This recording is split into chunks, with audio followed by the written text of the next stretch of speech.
All right, guys, here's another thing that could end up being a little confusing for you. So I'm going to try to walk it through and just stay with me. So we're going to talk about how we measure money.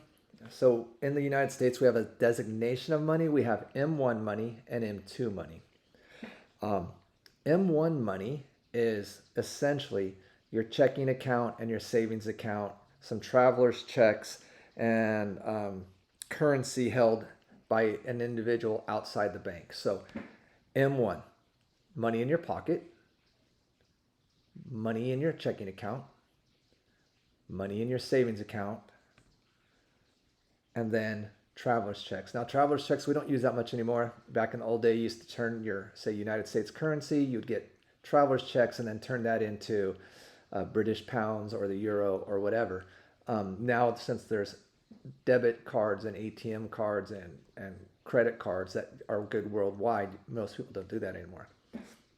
What you need to know is the designation of M1 then is really liquid assets, things that we can easily get to. So we can easily get to our money in a checking account, money in our pocket, and money in the savings account. Now, M2 is what throws everybody off. When we have M2, that is more long-term savings account. So we call those certificates of deposit. I go to the bank, I'm going to leave my money in there for say 6 months. They're going to give me a better interest rate. That's long-term, so it's not liquid. It can't come out. So when we look at M1 and M2, it looks like this. M1 is the bulk of our money. And again, it's currency outside the bank, because remember, when currency goes inside the bank, it becomes dots. The dots become our checking and savings account. M2 is the long-term accounts. Now here's what throws everybody off. M2 also includes all of M1. Why they did it this way, I have no idea. But M2 has all of M1 in it plus long-term accounts.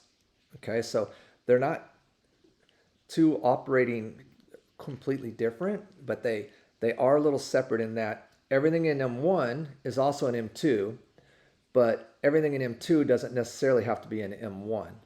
So we could have long-term accounts. That just means it's in M2 only. So one of the things you need to understand right away is that when I'm moving money around, lots of crazy things can happen. Okay, so if I'm moving money around and I have money, and let's say I have it in my checking it, let's say I have it in my pocket. Okay, I have $20 in my pocket.